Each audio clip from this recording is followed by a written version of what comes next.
Ridiculous Crime is a production of iHeartRadio. Hey, Elizabeth Dutton. You know what's ridiculous? Yeah. That the dessert called the peach enchilada does not contain tortillas, but does contain Mountain Dew. Whoa. My mind just leaked out of my ear like warm Mountain Dew. Yep. That is ridiculous, but I was thinking of something else. I was thinking of breaking out of a French prison in a helicopter. Okay, that is definitely ridiculous.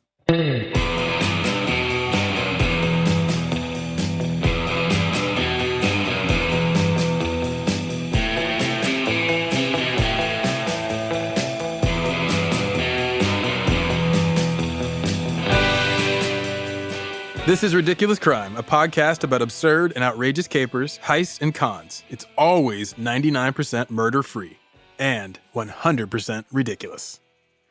Okay, this story takes place overseas in a French prison.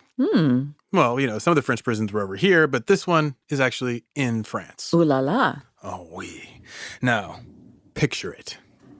It's a quiet Sunday morning in the tiny town of Fontenay-Tressigny in rural France.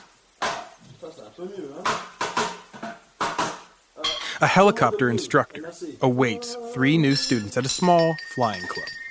But when his students arrive, they're actually a trio of well-armed commandos who have AK-47s, and they demand the flight instructor fly them to the Centre Pénitentiaire Sud-Francilien. It's a French prison in nearby Roux, or Roux. Just close by. Yeah, it's close. In another town with REAU. Now, thanks to months of drone surveillance, these commandos know that there is one spot in this French prison that is not covered by helicopter netting. So, of course, this is the one spot where they land their helicopter.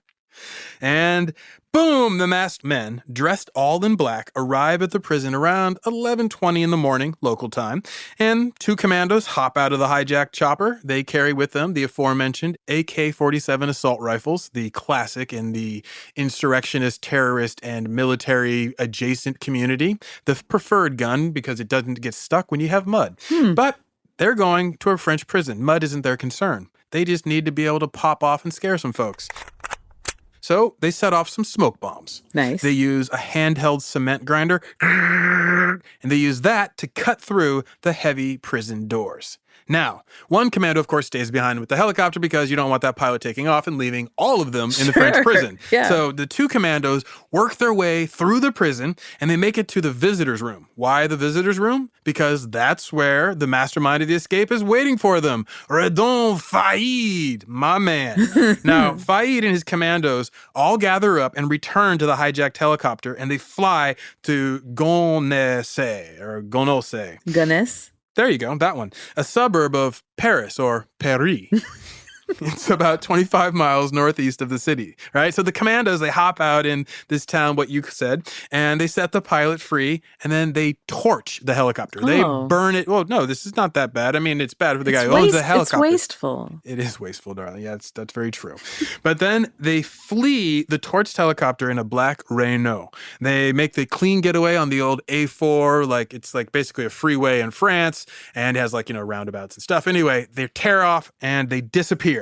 Next, they go and they meet up with where they have a new car so they can swap cars. And then this one, just like with the helicopter, they torch the Renault and then they hop into a white utility van that they have parked in a shopping mall in Aulnay-sous-Bois. It's another Parisian suburb. Anyway, the eyewitnesses spot Rédoine Faïd and his team of commandos as they hop into the white utility van, and this, in Paris, there's plenty of white utility vans, just like how there are plenty of white pickup trucks here. It's a work vehicle, right? Yeah. So this is not going to catch anyone's attention. And just like that, the 46-year-old international thief, bank robber par excellence disappears, having escaped from a French prison in a helicopter, then a Renault, and then obviously a white van. But this, mind you, is not the first time Rédoine Faïd has escaped from a French prison.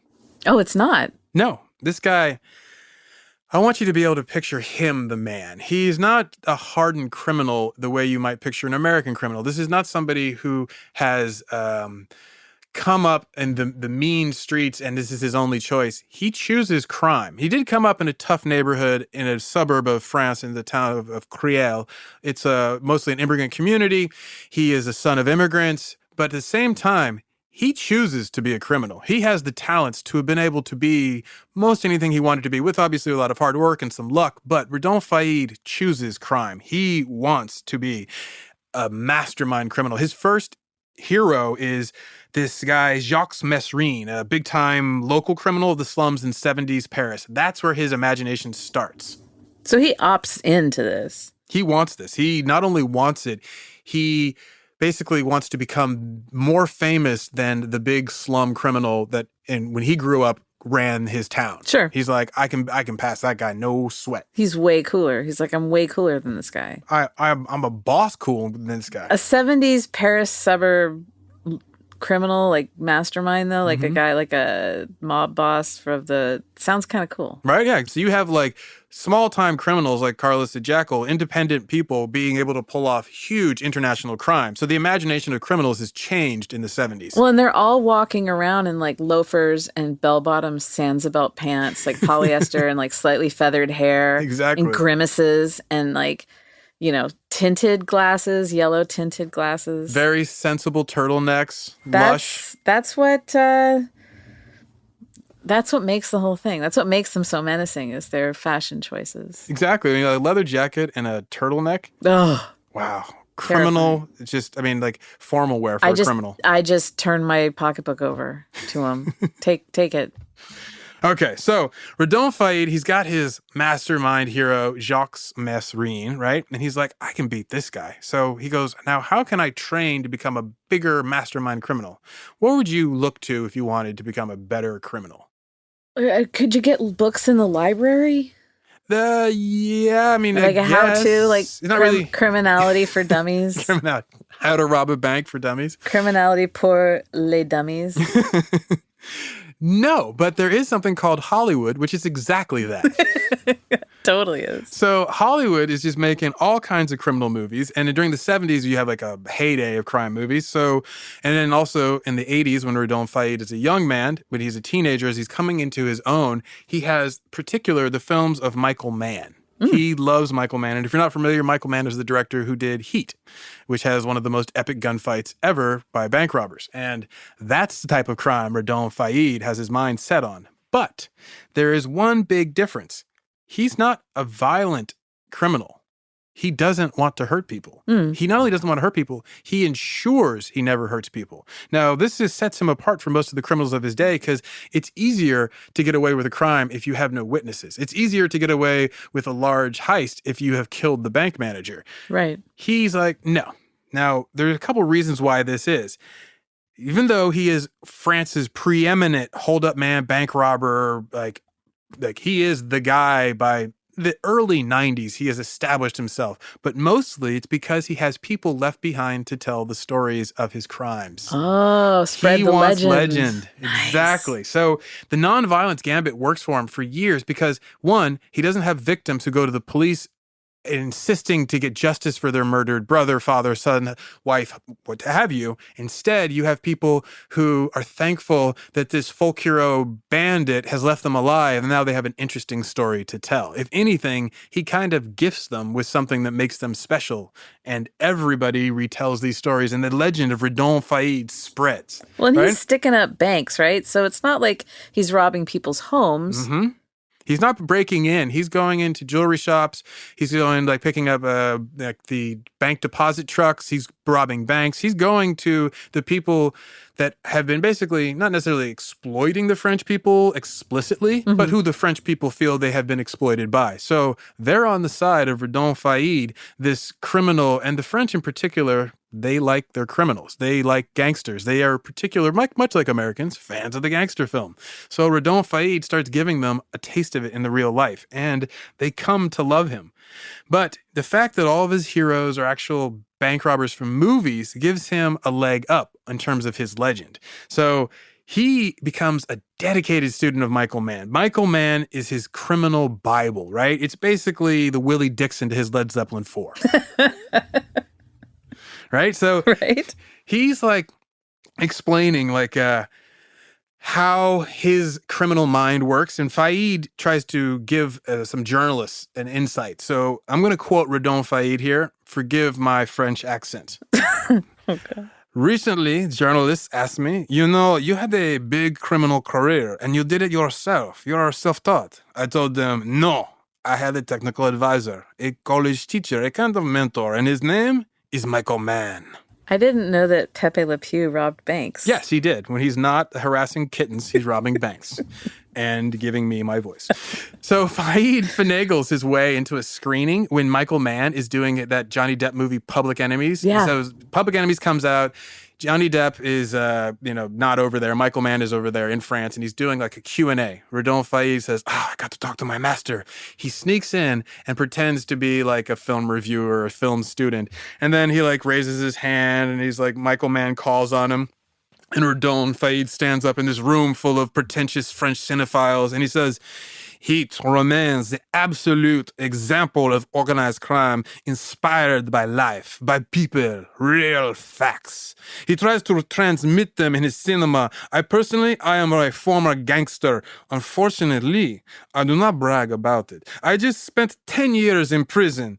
I attacked armored vans. For 20 years, I have known Michael Mann. I discovered him with Thief. And with a bunch of friends, we've watched his films as a bit as news reports, as documentaries. And now Michael Mann is listening to this crazed fan tell him that, one, he's been in prison for being a real robber, and he's inspired by Michael Mann. And Michael Mann's like, thank you for that. I don't know how to respond. Because this isn't so much a question, but a comment.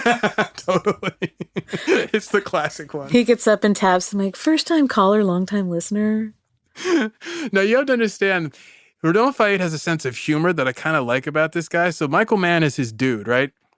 And Michael Mann has Heat, and Heat is very much an iconic movie. But there are other iconic crime movies from that era. For instance, Point Break. Oh, yes. Now, you remember that movie. Yes, Catherine I do. Bigelow's. Mm-hmm. Now, what's one of your favorite scenes in that movie? Is it the bank robbery? Sure. Do you have any Which favorite one? bank robbery scenes in You that know what movie? I think my favorite scene in the movie is when Keanu says, I am an FBI agent. Oh, And yeah, the that's everybody's- Redon would say, Je suis un agent de DGSA, Not bad. the General Directorate for External Security. Yeah. No, that's... Or General Directorate for External Security. I guess they don't have a translation for that. De la Sécurité Extérieure. Way to put your back into it there at the end. Dude, I did hard time in high school French, and that's all I have to show for it. Well, then I want to apologize to you as well as the listeners for my French accent. Let me backtrack. Yeah. About the Catherine Bigelow Point Break. Yeah. The scene that he is inspired by from that movie is where they're wearing the rubber masks for all the presidents, the dead president, Right, the right, ex-presidents. yeah. So he does that over in France, but he does it with French leaders. So it's like Jacques Chirac. Exactly. Jacques Chirac and General Charles de Gaulle are robbing a French bank. Now, when he's deciding not to imitate Michael Mann or Catherine Bigelow, there's a third favorite film director of his from 90s era Hollywood. Now, what criminal director from 90s era Hollywood do you think he loves? Woody Allen. Wrong type of criminal director. I meant a director of crime films, not a director who is a criminal. Yeah, it's tough. I know. It's I don't know. That was a good time for criminal films, especially like indie ones. Who was it? Quentin Tarantino. Mais oui. And so in Reservoir Dogs, he has all the guys named for colors, and they have that big fight about, why do I got to be Mr. Pink or Mr. Yeah. Brown? Mr. Brown sounds like Mr. Right? Right. So it's Mr. White, Mr. Pink, Mr. Brown. He does the same thing. He names his guys after colors. So he's constantly aping these Hollywood movies and basically making Hollywood real in a way that nobody has ever really done. So it's like cosplay. Yeah, it's like cosplay criminal. Wow. So imagine now that Redoine Faid, using this like tendency for theatricality, also this criminal imagination and a level of ambition rarely seen in a criminal, because he's not just going for money. He wants legend. He wants story. He wants to be remembered, right? So this is very French if you think about it. It's like, it's not so much about the money as about the how. So the next thing he does is he gets too good at being a criminal. He starts robbing banks all over the continent. He's robbing banks in Switzerland. He's robbing banks in France. He's robbing banks anywhere he can that they have French-speaking populace. Belgium, he's going to rob banks there. He gets so good that the EU, even though it's not the EU then, the European community starts to look for him. Interpol is after him. It is like pretty much a matter of time before he's caught. And he knows this because there's only so many places a really flamboyant criminal like Rédoine Faïd can hide. So what does he do? Where would you go if you needed to escape the success you have as a criminal? Oh, man. Somewhere where they're just not going to look for you, I guess. I mean, that's obvious. It's not a very smart response. Oh, I mean, like Moscow, Antarctica. These are all places. Buenos Aires. These are places that people probably wouldn't look for him. But that's not where he goes. Fresno, Stockton. Yeah, no. Instead, he goes to Israel. And he becomes Jewish. Oh, just easy as that. Yeah, 1, 2, he just 3. says, you know what I'm going to go do? I'm going to go become Jewish. He just declares himself Jewish. He says, I'm now one of the chosen people.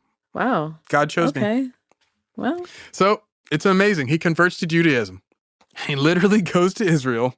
He starts hanging out with the Orthodox community. He wears a yarmulke.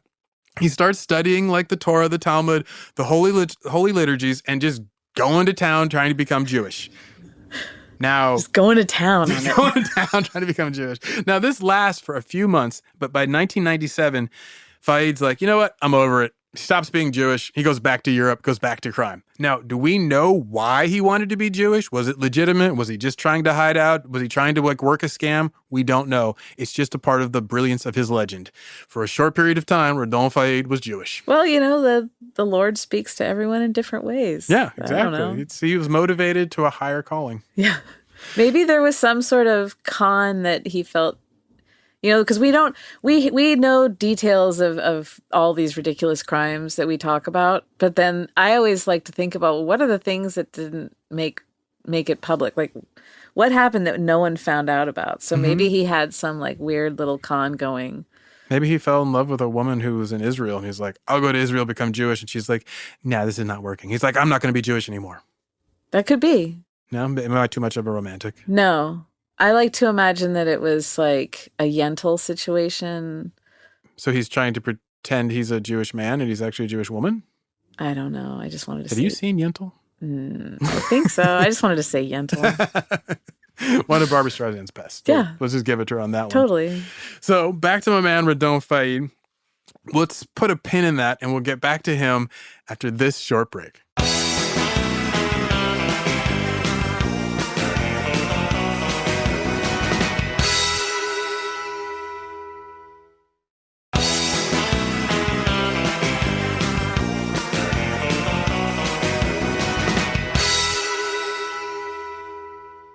So my man, Rédoine Faid, has been hanging out in Israel, pretending to be Jewish, possibly converting, and he's been on the run. He decides to go back to Europe. He hits back to Switzerland. Now, what do you think he does when he gets back to Switzerland?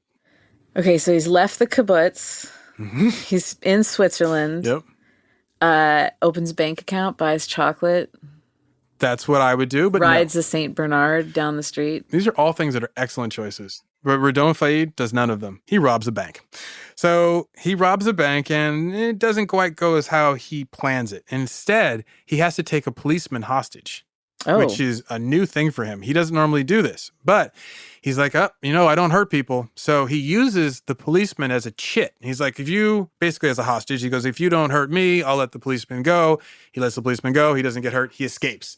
But he's now back on the radar of Interpol. It doesn't take them long. Like I said, he is finally captured. His luck has completely turned. He is arrested for a slew of robberies in France and Belgium and Switzerland, and he is sentenced to 30 years in a French penitentiary. He is just 26 years old. 26. He did all of this before he was 26 years old. Wow. But he's a gangster. He's a mobster from way back as far as how he views himself. So he does his dime just like any other mobster would. Doesn't say a thing. He's like, I can do my 30. Turns out the French were like, after 10 years, man, you seem to be a changed man. You seem to be a rehabilitated. And they decide to turn him free. So now Rédoine Faïd is free. A brilliant man. And what has always been his primary concern? Movies. Exactly. The drama of stories and the power of legend. So what does he do? He decides he'll tell his own story. He's like, I can make a fortune by talking about being a criminal. I don't need to be a criminal per se. Right. So he writes a criminal know-how book, like basically a how-to. Criminality for les dummies. Yes, exactly. And he calls it Braqueur des cités au grand banditisme.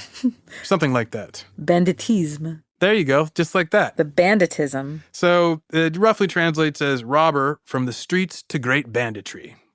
So Rubber. Exactly. So this story is like obviously self-aggrandizing. He becomes a grand criminal on the level of like Moriarty, right? So he does, but the problem is he doesn't have his own Sherlock Holmes. He only has all of French police, right?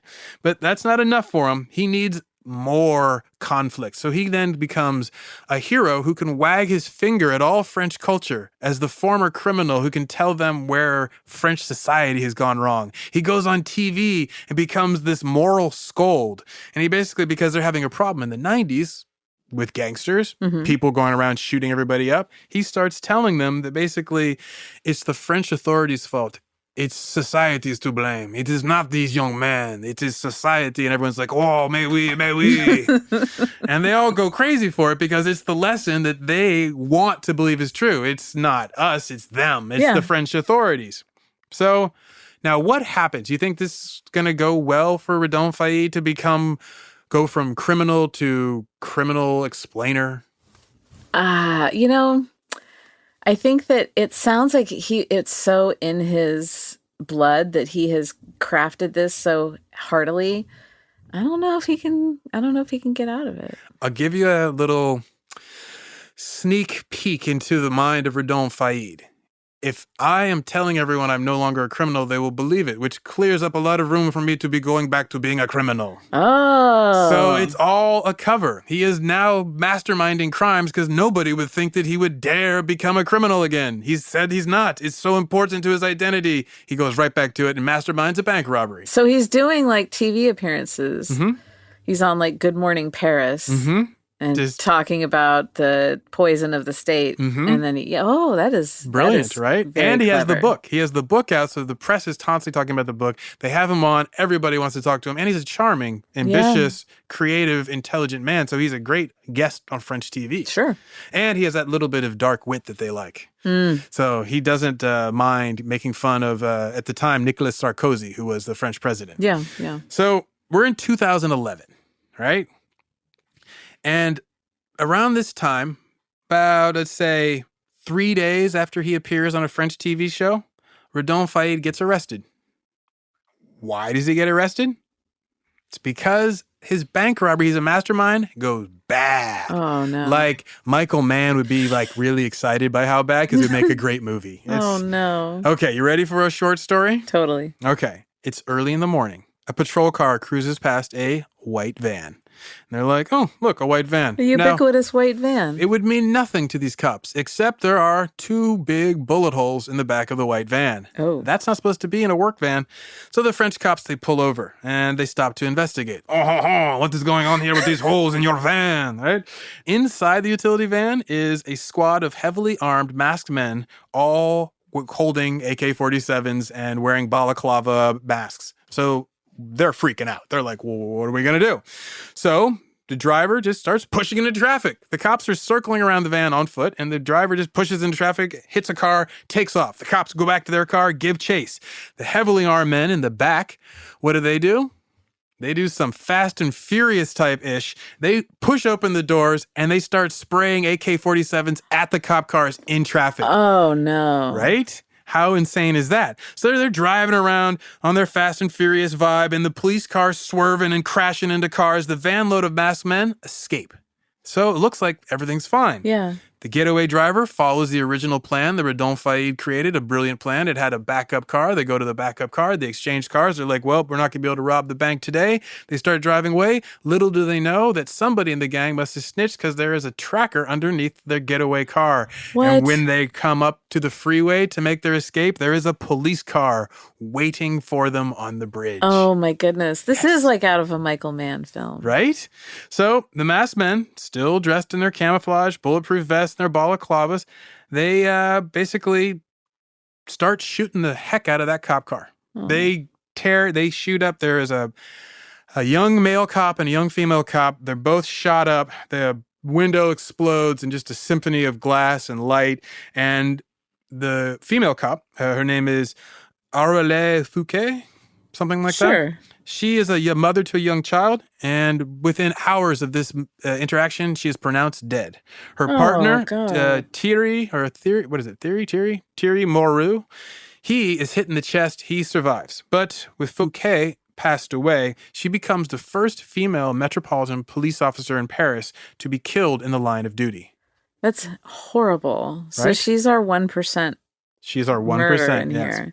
Oh. Her death shocks the Parisian culture. They're not used to this military-style violence. They're used to this in movies, but now Rédoine Faïd has made it a real-life thing, and it's tragic when the blood actually hits the sidewalk in the streets. Well, and I feel like he wouldn't sign off on this sort of thing. This is like he's got crew members. They messed up big. Yeah, they did. And that moment of fear ruins everything. Oh. So Nicolas Sarkozy, he takes this shooting super personal. He's like, no, this is not acceptable in my France.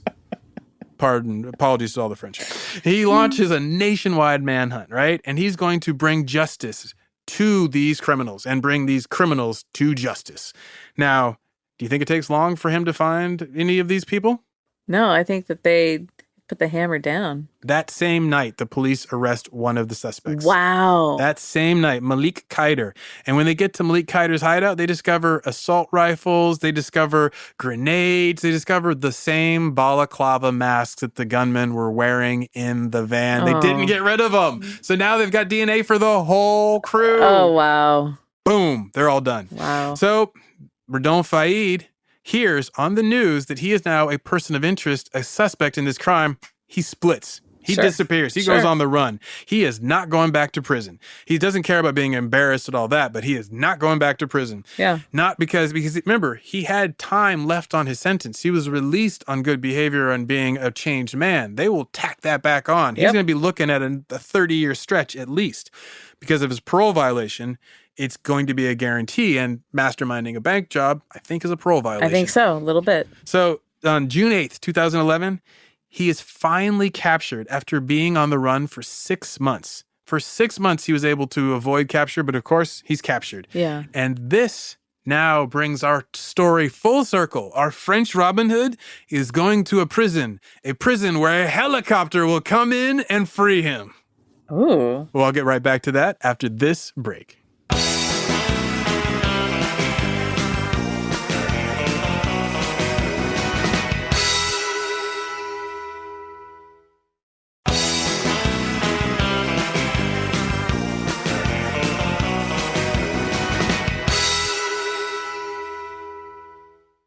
So, Elizabeth, Rédoine Faïd, you like him? You don't like him?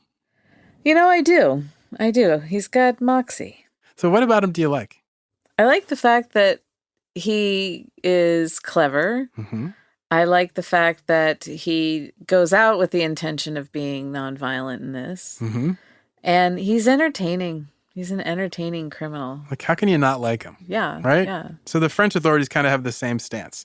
So Rédoine Faïd, he's recaptured after being on the run for 6 months. There's been this whole media circus about this famous former criminal. Turns out that's not the case.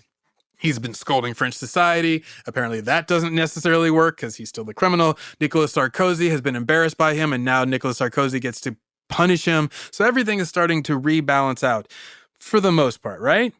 Well, he goes back to prison, and what does he do in prison? Starts plotting an escape. Sure. He's like the El Chapo. Exactly. escape artist. So on April 13th, 2013, Redoine Faïd's wife shows up for a visit at the detention facility in Lille, France, where he is being held. I've been to Lille. It's a lovely little town, great museums, but I can't imagine being in a prison there. It just doesn't feel like a prison town. It'd be like being in a prison in Montreal. There's prisons there too. Well, I'm sure, but it just seems like a town where you don't want to be in prison. Yeah. It's like it's too nice. Yeah. So Faïd, he needs to get out of this prison. So what is he going to do? He uses a bomb to blow up a heavy prison door. Sure. He then uses more bombs and keeps blowing up prison doors until he's finally worked his way out. So he takes a gun, that's a fake gun, and he uses that to get 4 prison guards hostage. He uses the prison guards as a cover, and then they all make their way out of prison. Where was he getting these bombs? The suspicion is his wife brought them in when she visited, but there is no proof of that. It could have been he got it from a guard or inmate. Redoine Faïd's lawyer insists that his wife had nothing to do with it, and it was purely coincidental that she happened to be there on the day that he broke out and happened to be seeing him at the time he was breaking out. Such is all life. purely coincidental. Yeah. You have to be French to understand this. Okay. So once they're free of the prison walls, Faïd, who's staying true to his MO, he doesn't hurt anyone. He lets one cop go. They go a little further. He lets another cop go. And then finally, once he lines up with his basically, I don't want to say his co-workers, but basically his teammates, his fellow criminals, they decide to release the final 2 hostages, and they take off. Now, for the next 6 weeks, he does whatever he wants. He is free as a bird, right? He's wearing a wig when he wants to go out and get some chocolate milk, you know? But this doesn't last long because eventually somebody catches up on the fact there is this really strange man in this cheap motel who doesn't seem to mind the price of anything and should be somewhere else, and it becomes an issue. The police show up, and they surround the Flophouse Motel. They rush in, and a team in all black, armed and ready for war, approach the hotel room, and where is Redoine Faïd? Right there, waiting with a stunned face. How did you catch me? Did they rip his wig off? His fright wig? You wouldn't have caught me if it weren't for you meddling children. So they catch him unguarded, flat-footed, totally unaware, and he's like, I can't help but be impressed. Because he's Redoine Faïd. He's like full of himself. He doesn't think he's going anywhere because he knows he's not going to be held if he can help it. Right. But now he has to go to a trial because he's held on the bad bank job that he has avoided. That's a separate crime. He has to be tried for that. So he goes into a trial. Now, what do you think you're going to use as a legal defense if you're Redoine Faïd and you weren't at the crime? It wasn't me. There you go. So his legal defense is also a charm offensive. So he basically tries to win over the jury by being so French and so unsufferably a folk hero that only they could love him. How could they hate him? Did he bat his eyelashes at them in his charm offensive? Would that all work on the French? I feel like we have notions about other countries here in the States and we, give them characteristics that perhaps they don't have, or that not everybody has. I think we forget about the effects of classism on French culture, that if depending on who's in this jury, you're going to have a very different opinion of how they view him. Yeah. I think that's very true. So he tells the jury at one point in his trial, I may not be a Robin Hood, I'm not a hero, but I never killed anyone. So, hey. He's basically making his case, which is, look, I'm a folk hero, I'm a legend, I'm not fatal. Yeah. The French are like, oh, that's good point. He's all fair. Now, meanwhile, this is the kind of dude who gives 3-hour monologues in court.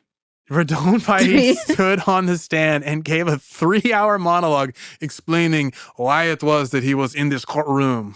This is when the people who are super stoked to be on that jury are like starting to doubt how their own stokage. Yes, and also I think sometimes those types of charm offensive can back up all of your forward progress because people start getting mad that their ass is still in that seat. Yeah, 3 hours of a monologue is not charming. You know what it is?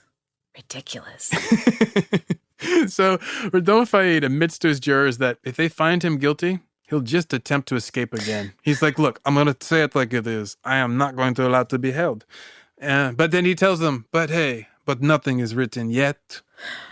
So French. So French. So what do you think the jury does? Do you think they go guilty, innocent, or hung trial? Or I don't know. Hung jury. I don't know. They say guilty. He is found guilty. returned to prison, and good to his word, he escapes French prison in a helicopter. Wow. Right? Well, nothing was written. And this is where we came in. Yeah, that's right. He had promised them, and then he gave them an even bigger one. Last one's like, with bombs. This time he's like, we're not going to repeat the same trick. There's a certain elegance to the helicopter. And the one spot where the anti-helicopter netting, did they run out of funding for the netting? And we're like, it's kind of off to the side. Or like, was the guy who was supposed to put it up just like... He just measured it wrong and made it at one spot. He didn't measure twice, cut once. Classic mistake. He eyeballed it. Yep. And then he had like a big square and he's like, oh, man. Well, it looks good, guys. No helicopter could land there. Who would do that anyway? We're being overly cautious, you guys. Yeah. He painted himself into a corner. Poor fella. I wonder if he lost his job.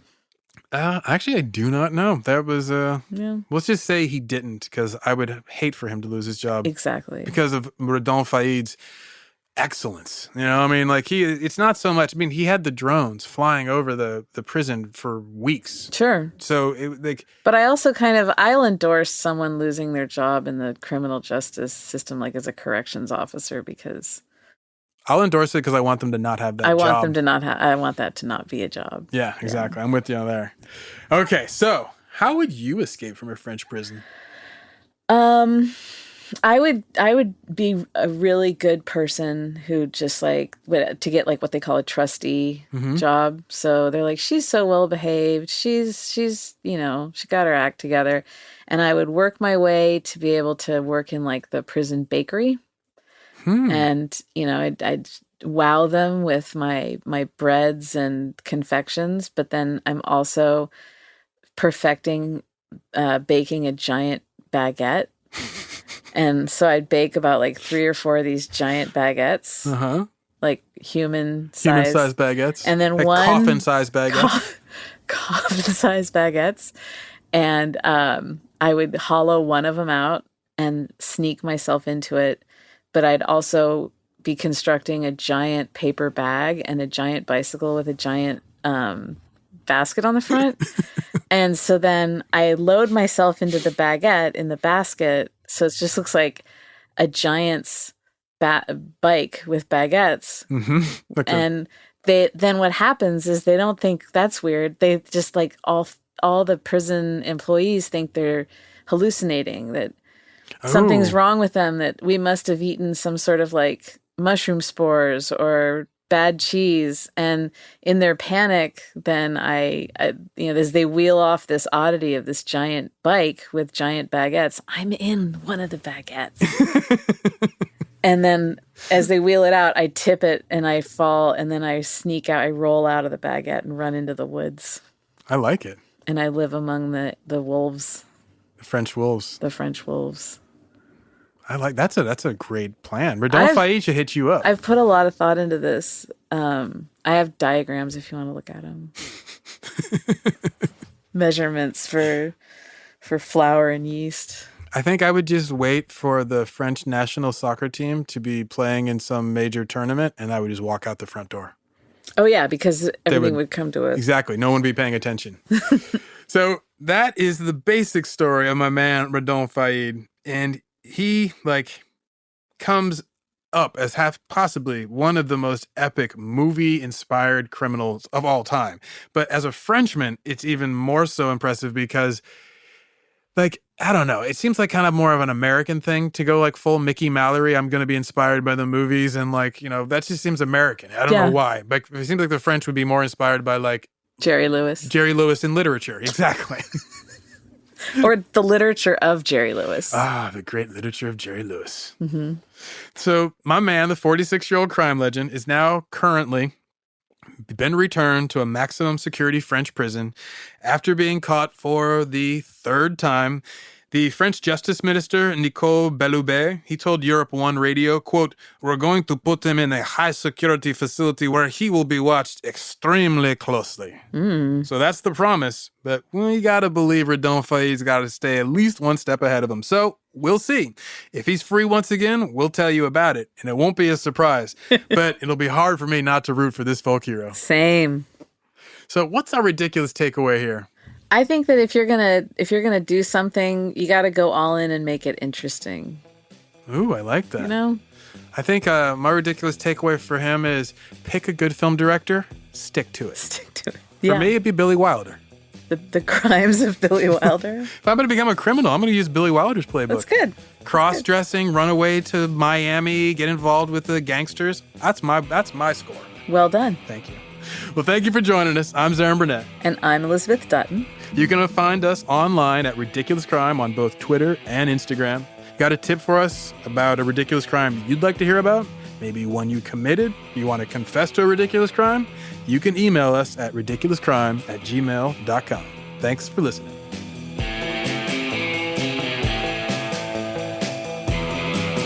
Ridiculous Crime is hosted by Elizabeth Dutton and Zaron Burnett. Produced and edited by Dave Kustin. Research is by the intrepid Marissa Brown. The theme song is by Thomas Lee and Travis Dutton.